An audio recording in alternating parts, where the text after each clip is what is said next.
Guys, we're coming back at you. Jerry Jones, Craig McMillan, co-owners at Management Recruiters of Tallahassee, Florida, MRT. We're going to talk about what's the hot topic, the Great Resignation. We hear it almost every day. So let's dive into it, Jerry, and talk about the Great Resignation. Boy, just had a phone call a few minutes ago before we're doing this video. The Great Resignation happened again. So, now it's real. It's very real. How you counter it, how you prepare for it is everything. If you're not prepared, you're losing. But anyway, what do you want to talk about? Well, the Great Resignation implies that professionals are changing their priorities. It's shifting. So we want to dive into, why are they shifting? Of course, yes, we know there's COVID out there. There is a thing called COVID. Yeah. So we're learning that professionals are shifting their priorities, especially professionals earlier into their career that have the responsibilities of children. Those children are in school. COVID's affected their school schedules. So let's dive into talking about what is this Great Resignation? What's going on there? Why is it occurring? Sure, we know it's COVID. So give me some insight there, Jerry.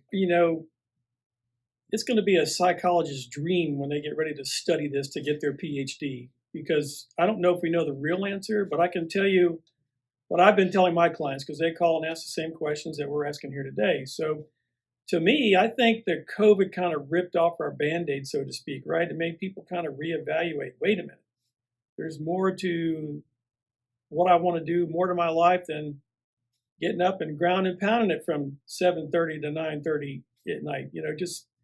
I don't know. I'm not the expert. I can't tell you why, but I can tell you this much.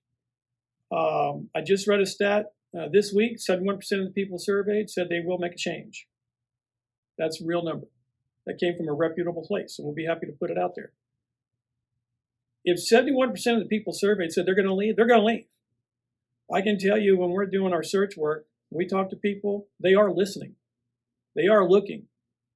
So the question's going to be is not only what's going on with the Great Resignation, but what have you as the company, what are you doing to keep your people?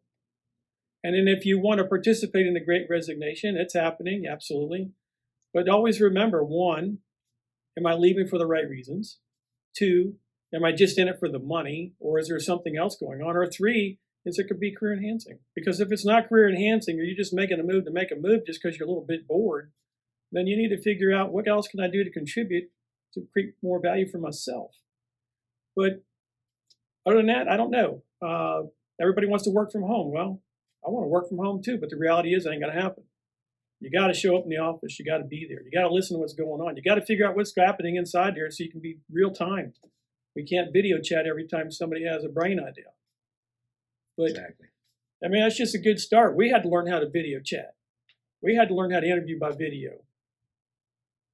As an office, as a company, we got people out right now. How do we make that go? How do we hold accountability? All those pieces. We had to reinvent the wheel. And everybody's reinventing the wheel as we're on the fly, but we're all in this together. But you can fix it if you just do a few things and be smart about what you're doing. Exactly.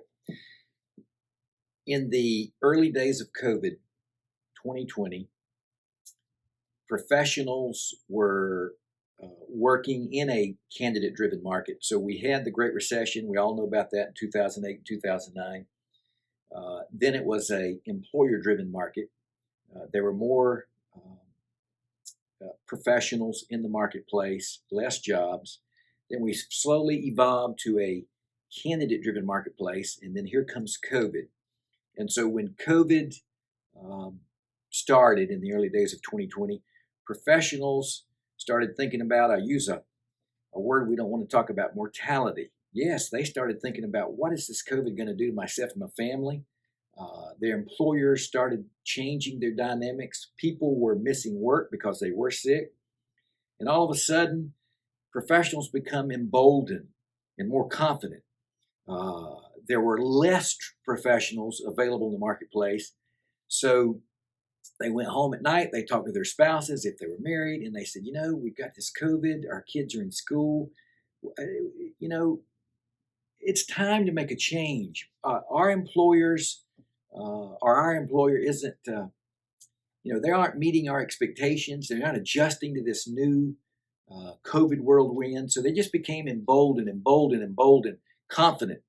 I know we used the word emboldened a lot here in those early days. Empowered. Yeah. Professionals started reaching out. Craig, Jerry, it's time to change. So it was a mental shift brought on by COVID, but it was, again, we were already in that candidate-driven market, but COVID switched the needle, if you will. Turned the gas on the fire. Put gas on the fire. Put gas on the fire. Could I tell you, there's a theory out there that I kind of been noodling for a while, and I kind of share it with people who want to ask me. But since the Great Resignation or the Great Recession, people got punched in the mouth, took one on the chin. We all took the 401 hits. All of a sudden, since the Great Recession, the 401ks have really grown. So a lot of folks who are getting closer to retirement are going. Now they're fat and happy. There's been a lot of laws put on the books in many states where you can't ask a person what they're making anymore. You got to make me the best offer. They've empowered the employee, not the employer. So they've got that going in their pocket. You take COVID and throw that on there in a candidate-driven market in that part, now the people realize I've got worth, I've got value, I've got to say what's going to happen. Yes, you got to say you want to hire me and pay me, but I've got a big say in it, and you need me probably more than I need you because I can go somewhere and get another opportunity. So is the playing field even right now? I don't know. It will shift again. I can assure you that. It'll be an employer-driven market again, and when it is, they're driving the train. So, key point here, don't burn a bridge, because in our world, it's a big industry, but it's awful small. Somebody knows somebody. So if you're going to be part of the Great Resignation, don't burn that bridge.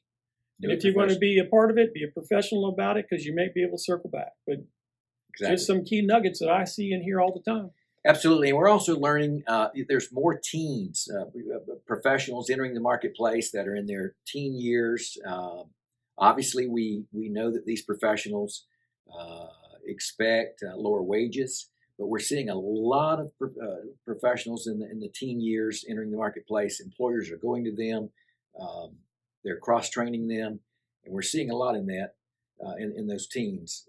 I love young people. I have a client that I thought he was on the front edge of giving people opportunities that traditionally you would not put them in those types of roles, and they performed beautifully. It became a win-win scenario for him. He trained opportunity for somebody in to have a bigger responsibility. He got results that he needed at a fair value for everybody. That's a win-win. I said in the beginning, I had a phone call earlier today, and I'll tell you, I had a phone call earlier. It's a client of mine. We paid somebody about 3 years ago. He's a fantastic kid, highly skilled individual, needed sponsorship. They sponsored him. They brought him in. They kept him for 3 years. When you talk about what's coming on the horizon, there are new technologies, new industries being born right now. Think about the EV industry. They're soaking up talent right now as we speak. When you think about Tesla moving to Texas, you think about all these emerging companies coming into the United States to be in these areas, they're soaking them up. The person that we placed 3 years ago just got an offer with an upstart EV manufacturer making 3 times what he was making with his current employer. So that is real, that's happening. That's a skilled individual, highly skilled individual, very sought after. But that's what I see as emerging. It's going to be the have and the have-nots at the end of the day. Absolutely. Those who have game win. Those who don't have game, well, absolutely, you just have a job. Yep. And let us not forget the hybrid approach. We've heard this now since the early days of this COVID outbreak. The hybrid approach is still here. Professionals working in their home and working some in the office. And let's face it, in the early days, like I said earlier, they were concerned with their health. Mortality became a forethought. Safety, just people were scared to go to work. So if employers aren't thinking balance, flexibility, then they're going to lose in this war. Absolutely. I like to work from home too. I like to have my flip-flops on, I like to have my shorts on, but the reality is I got to be in the office. So I wear my shorts and flip-flops to the office. No, I'm just kidding. But you got to have an open mind. You got to think about what they're looking for, what kind of a reasonable combination one can make, and then make it happen. But it's got to be a two-way street. If it's just going to be a one-way street, then it's not going to end well. I want to end this segment with 3 questions. We get it all the time. We even ask ourselves, why are people quitting jobs? Well, we've just given you some information, some color commentary into why we think people are quitting their jobs. Yeah. And also, we talk to these professionals every day. We're having thousands of conversations in a week among 14 professionals in our firm. So we know that people are quitting their jobs because their employers aren't being flexible. Employers have to be flexible to meet this new demand of employees brought on by COVID. So that's what we're seeing. And what are the long-term effects of the Great Resignation? I don't know. Give me some insight, Jerry. Well, I tell you what, that's where the PhDs are coming into play. I don't know what the long-term effects are going to be. You know, the one thing that I think I worry about the most is that the long-term effect is that those who are just now coming into the workforce think this will be the norm. This is not the norm. This will shift. And I'd be a little concerned that this is the norm. This is what I'm going to do. When it shifts, they're going to be on the outside looking in. So that might be one thing to really consider. And if you're an employer like we are, you know, we have to be flexible. We've got to figure out a way to get the right people, the right talent in place. So do you. But I think there has to be a good two-way street going forward. You know, what do they want? What do you want? Come to an understanding and make it go from there. But long-term effects, really tough question to answer. But I worry about what type of attitude it's going to bring into the worker as we bring the younger ones in. The more mature ones, they're going off, they'll be in the office. The ones in the middle, they've got kids, they've got families, they want that split time. The new ones coming in, they want to work from home and make the big dollars and call all the shots, and they hadn't worked 3 years. So somewhere in there, there's going to be some middle ground, but we might have created an attitude that we're going to have a hard time dealing with. Exactly. Good information. Well, thank you, guys. And again, reach out to us at Management Recruiters of Tallahassee if we can be of assistance.